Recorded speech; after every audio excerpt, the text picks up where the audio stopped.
दूरदर्शन हिमाचल के स्वच्छ भारत स्वस्थ भारत में आप सबका स्वागत है। बापू का एक ही सपना, स्वच्छ और सुंदर हो भारत अपना। दर्शकों, आज का हमारा विषय है स्वच्छ भारत स्वस्थ भारत। इस कार्यक्रम को आगे बढ़ाने से पहले आइए देखते हैं एक वीडियो क्लिप।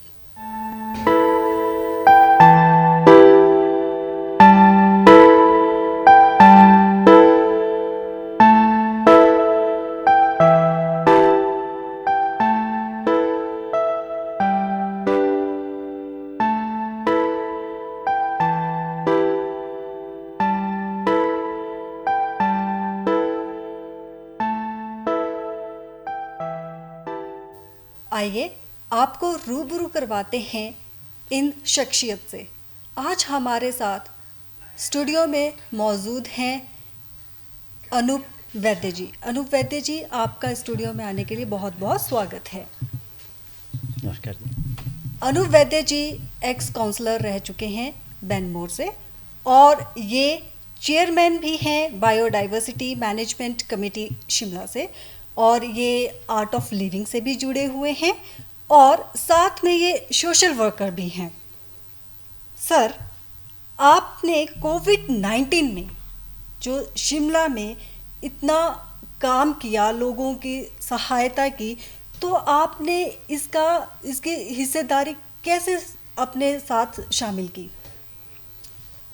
अदिति जी, ये बड़े दुर्भाग्य की बात थी कि ये जो महामारी है आज हमारे विश्व की जो सी हमारा हिमाचल प्रदेश भी इससे जूझ रहा है, और ऐसे मौके में जहाँ पर सरकार का प्रयास रहा है वहाँ पर जनता के बीच में जब जनता को अपनेपन की ज़रूरत थी तो हमें भी उसमें काम करने का मौका मिला। जी सर। तो ऐसे में शुरू में तो हमने ये देखा कि जब लॉकडाउन हो गया तो हमारे डेली वेजर्स हैं, तो उस समय उनको फूड डिस्ट्रीब्यूशन की काफ़ी दिक्कत थी। तो वहाँ तक हमने फूड डिस्ट्रीब्यूशन का उनका काम किया। फिर धीरे धीरे जब उनके बीच में मिलना हुआ, फिर कोविड वॉरियर्स से हम उनसे मिले। जी सर। तो इस तरीके से ये प्रयास हमारा चलता रहा कि समाज के अंदर किस तरीके से हम लोगों की ज़रूरत को देखते हुए उन तक हम पहुंच सके। जब ये राशन के अलावा एक जो सबसे महत्वपूर्ण चीज़ हमने महसूस की थी कि 0 से 5 साल के जिनके बच्चे हैं और प्रेग्नेंट वुमेन्स हैं, फूड तो उनको मिल रहा था, लेकिन हमारे तक जब बात पहुंची कि उनको फूड के साथ न्यूट्रिशन भी चाहिए, उनको मिल्क चाहिए।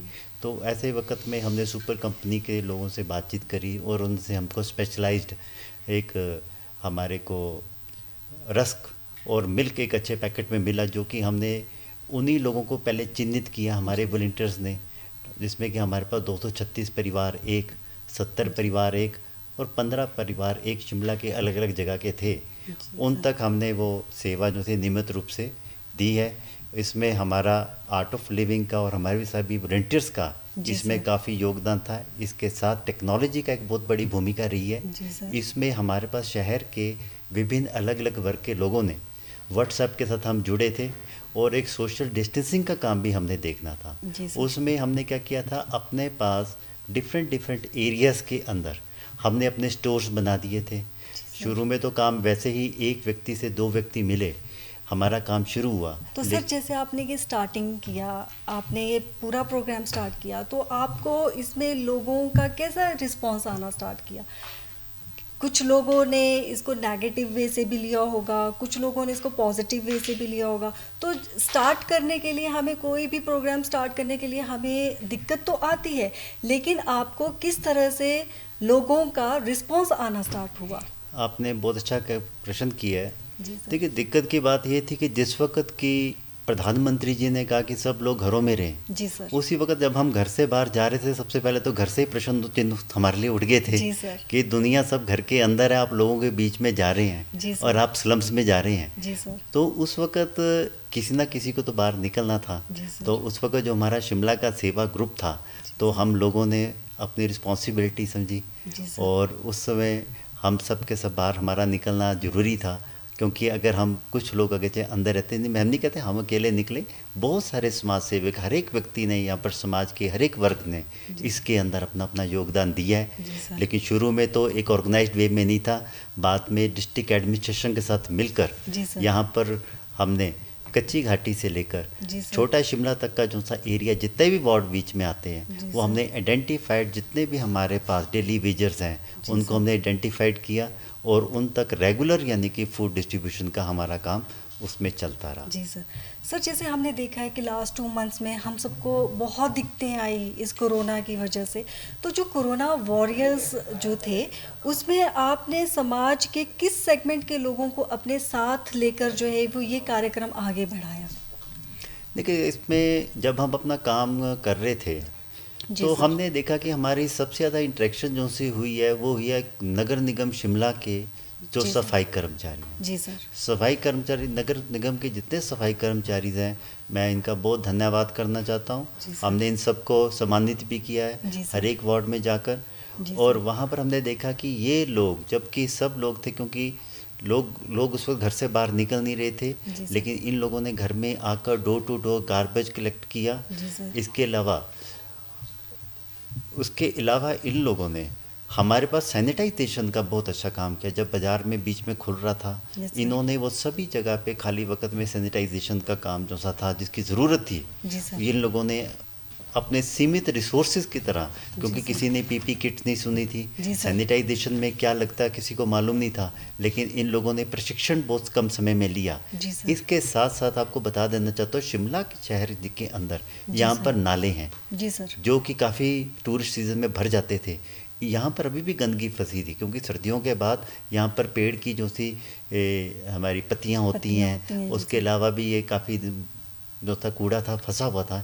इन्होंने 246 नाले साफ़ किए, और जितने भी रोड हिल्स के नीचे का एरिया था वो सब इन्होंने साफ़ किया है। इसके साथ हमें तो 2 लोग ऐसे भी मिले, बुजुर्ग लोग थे, उन्होंने कहा, कहते कि हमारा काम है यहाँ पर जो भी लवारिस लाश मिलती है, चाहे आदमी की हो चाहे यहाँ पर जानवर की हो, कहते जी हम उनको दहन करते हैं।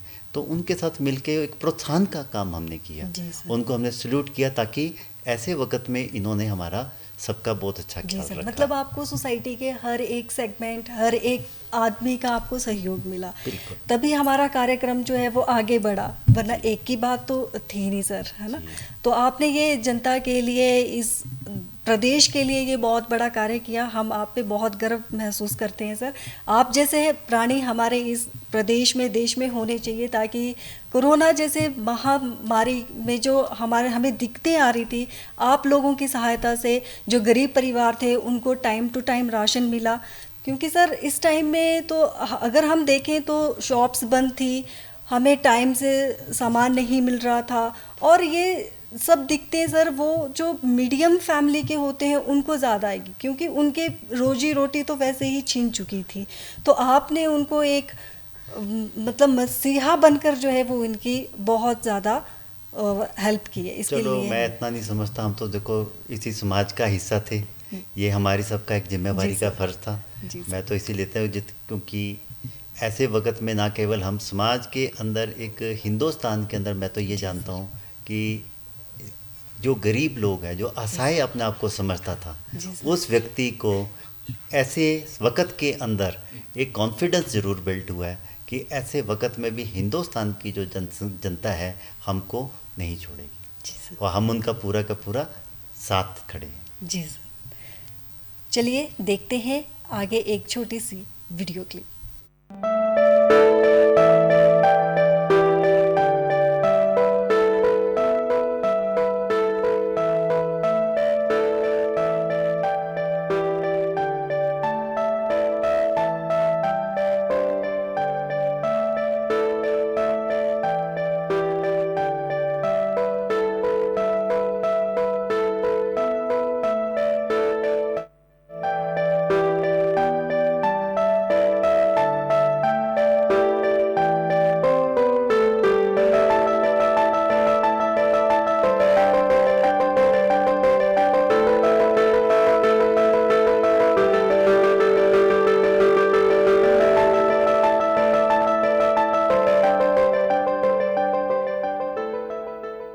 सर, तो हमने आपके ये वीडियो क्लिप देखी जिसमें आपने किस तरह से लोगों की सहायता की, उनको मास्क डिस्ट्रीब्यूट किए। तो सर, ये जो हमारा स्वच्छ भारत अभियान है, इस पे आप कैसे देखते हो? मतलब इसके बारे में आप क्या हमें इसके बारे में बताते हो कि ये स्वच्छ भारत अभियान क्या कैसा अभियान है? देखिए, स्वच्छ भारत अभियान को अगर देखा जाए, ये एक बड़ा ज़रूरत है आज इस समाज की। जी सर। हमने देखा होगा कि ये स्वच्छता जो है, जी सर। ये हमारे बहुत शुरू से, आज से नहीं, हमारी संस्कृति का ये हिस्सा रहा है। जी जो सर। हमारे पूर्वज रहे हैं, वो शुरू से बड़ी स्वच्छता को ध्यान रखते थे। जी सर। जब हम स्वच्छता की बात करें तो मुख्यतः देखा जाए इसमें पानी, हवा जी सर। व भू, जी ये सर। तीनों की तीनों जो चीज़ें हैं, इसकी स्वच्छता पर हमारे बुजुर्गों का शुरू से ही बहुत गहन चिंतन रहा है। जी सर। लेकिन समय के साथ साथ मैं अगर इसमें देखें, अगर 1950 के अंदर जी जब सर। यहाँ पर इंडस्ट्रियल रेवोल्यूशन इंडिया में आ रहा था, तो शहरों की ओर जो गांव के लोग बढ़ रहे थे, आपने देखा होगा कि उस समय क्या हुआ, शहरों के अंदर जो सा इनका जो सिस्टम था, वो एक किस्म से वो टूट रहा था। जी सर। क्योंकि शहर के अंदर अपने लिए पर्याप्त सहूलतें थी। जी वहाँ सर। पर चाहे सैनिटेशन का काम करेंगे, वहाँ पर चाहे शौच के लिए हम देखेंगे, उनके रहने के लिए देखेंगे। लेकिन जैसे जैसे समय हमारा बढ़ता गया, जी सर। ये समस्या शहरों के अंदर बढ़ती गई, और इससे क्या हुआ, स्लम हमारा इकट्ठा हो गया।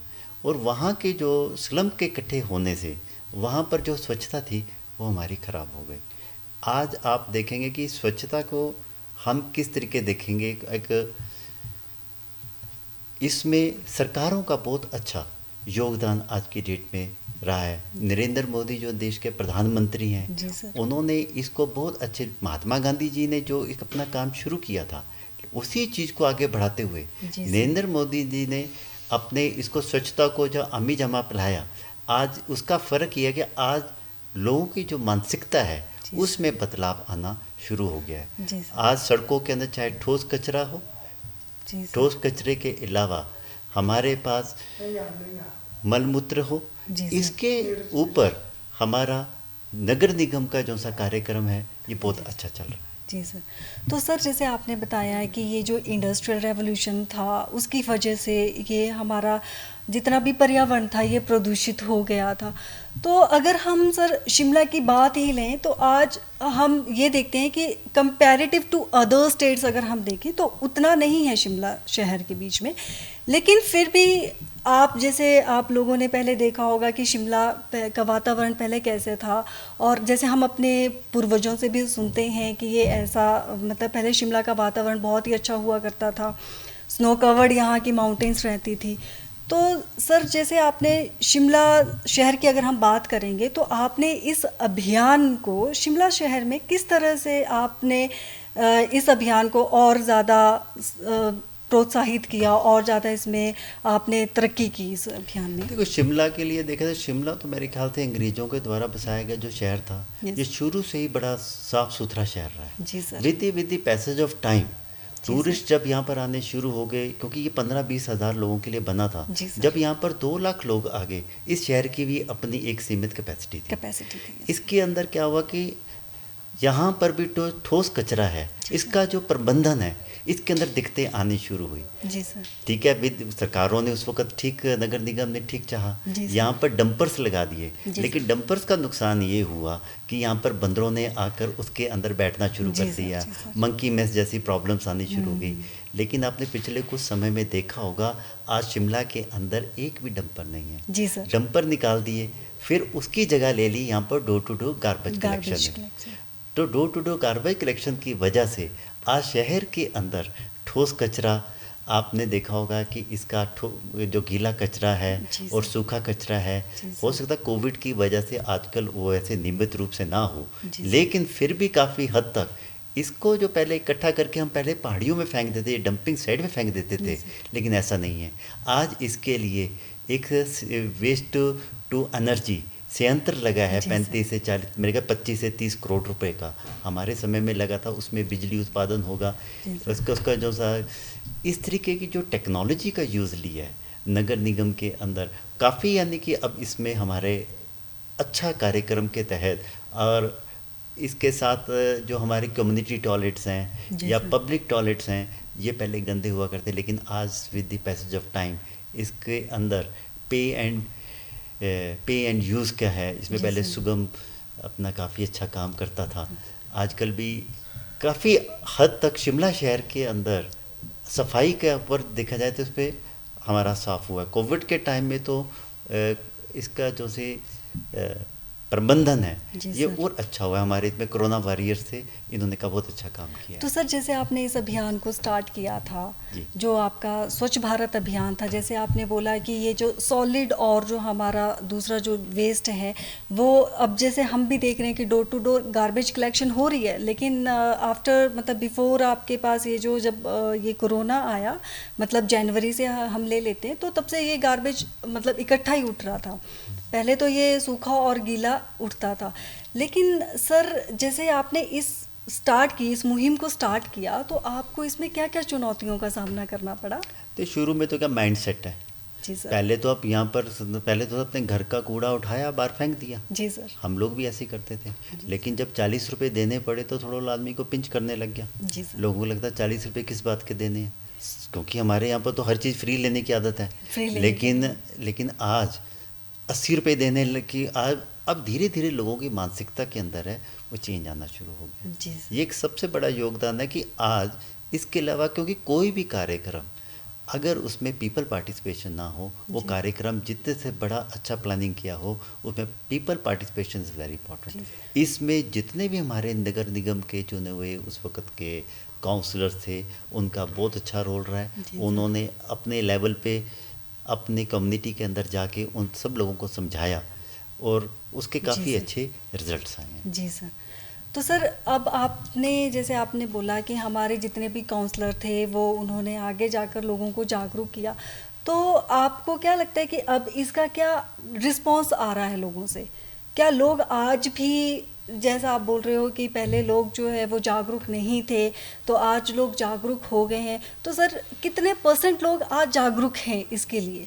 तो जागरूक तो सारे हैं। शिमला के अंदर की बात करेंगे, शिमला में और अब तो मैं कहता हूँ पूरे हिंदुस्तान के अंदर लोग जी जागरूक सर। हैं। जी सर। आप एक गाड़ी के अंदर चलिए, अगर किसी ने टॉफ़ी खाई है, जी सर। बच्चे को बोलो गाड़ी से बाहर टॉफ़ी फेंक दे, वो बाहर गिरने से पहले उनको एक बारी अपने लीडर की शक्ल जरूर दिखेगी, नहीं कोई हमको देख रहा है, उसकी कॉन्शियस अलाउ नहीं कर रही जी है। सर। तो इस तरीके के जो एक माइंडसेट चेंज हुआ है, ये एक काफ़ी अच्छा हिंदुस्तान के अंदर बदलाव हुआ है, जी सर। जिसके तहत आपने देखा कि नदियाँ नाले हमारे साफ़ सुथरे होने शुरू हो गए जी हैं। सर। और हमारे पास एक तो बहुत अच्छी बात आपने देखा होगा, जिस तरीके से लॉकडाउन हुआ है, जी सर। हमारी तो इसमें ये भी मांग रहेगी सरकार से कि हर साल 1 हफ्ते का लॉकडाउन पूरी दुनिया का होना चाहिए। जिसे आपने देखा कि गंगा जैसी रिवर जो है वो मैं पवित्र कहता हो हूँ, चुकी है। बिल्कुल आपको पंजाब और हरियाणा से बिल्कुल धौलाधार रेंजेस दिख रही है। जी। तो यही कारण है पूरे सर विश्व के अंदर जैसे योगा डे मनाया जाता है, जी उस सर। तरीके से पूरे विश्व को 1 हफ्ते के लिए ये लॉकडाउन डे लॉकडाउन होना चाहिए। जी मैं कहता हूँ सर। ये तो आपके माध्यम से भी मैं कहूँगा हम सब अपना माइंड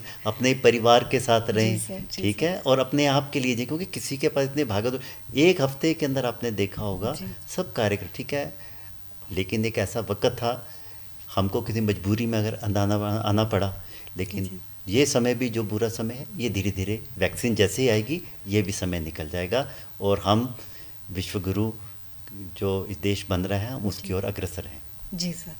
तो सर जैसे आपने बात की कि ये जो आपका कोविड है और इसमें आपका डिफरेंट चुनौतियों का आपका सामना करना पड़ रहा है, और इसी को हमने स्वच्छ भारत से भी आपने इसको लिंक किया है।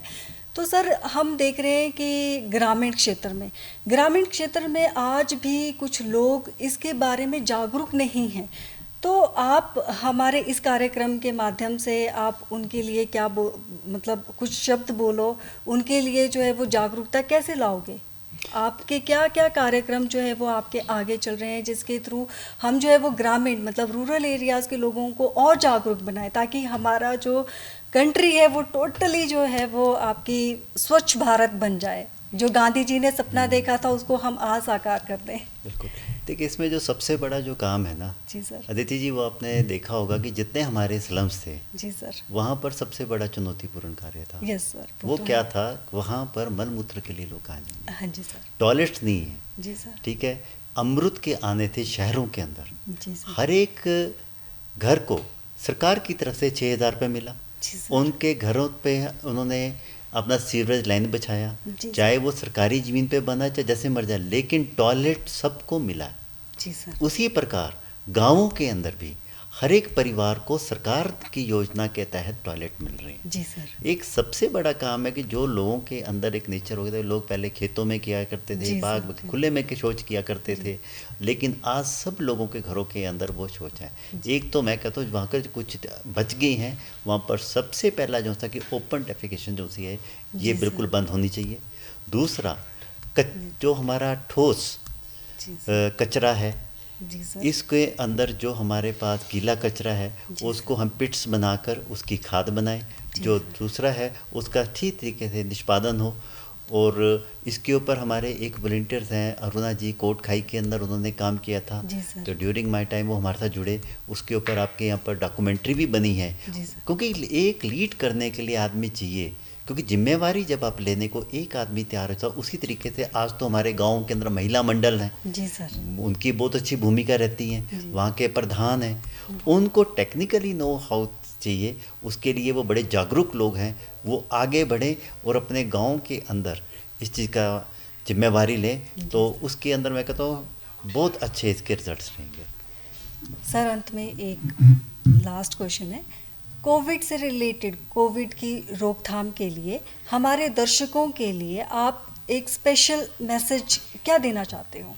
देख, कोविड के लिए जो आप सबके लिए ये मैसेज है कि जो भी सरकार की समय समय पर दिशा निर्देश हैं, हमको सबको उसकी पालना करनी चाहिए। जी सर। नंबर 2, अपने अंदर इम्यूनिटी को हमको बढ़ाना चाहिए। कोविड तो चलेगा, जी सर। हमें इसके साथ जीना पड़ेगा। जी सर। ऐसे वक्त में हमें अपने खान पान को जी सर। ख्याल रखना चाहिए। जी सर। और इसके साथ जो सबसे बड़ी चीज़ है, आदमी को हताश होने की ज़रूरत नहीं। जी सर। आज नहीं तो हमने देखा होगा, हमारी सेहत भी ठीक रहेगी, हम जी भी रहे हैं, लेकिन अगर मेरे में हिम्मत नहीं हो गई जी तो सर। मैं आगे कुछ नहीं कर सकता। ऐसे समय में आप अपना मेडिटेशंस कीजिए, जी सर। अपने शरीर को कैसे स्वस्थ रखना है इस पे काम कीजिए, जी सर। और अपने आप में अपनी बचत को बचाएं। जी सर। और जो अपने डेली वेजर्स हैं, मैं उनको यही कहूँगा कि ये समय भी हमारा बीत जाएगा, आप इसमें बिल्कुल प्रयासरत रहिए, अच्छा समय बहुत जल्द आने वाला है। इस महामारी में भारत का रिकवरी रेट 50% से भी ज़्यादा है, और यह बात भारत के लिए बहुत अच्छी खबर है। अंत में मैं इतना ही कहना चाहती हूँ कि एक अच्छे नागरिक होने का हमारा यह कर्तव्य है कि ना हम गंदगी फैलाएं और ना ही हम फैलाने दें। अनूप जी, आप हमारे स्टूडियो में आए, आपका बहुत बहुत धन्यवाद। दर्शकों, अगले अंक में फिर आपसे मुलाकात होगी, तब तक के लिए हमें इजाज़त दीजिए। नमस्कार। Thank you.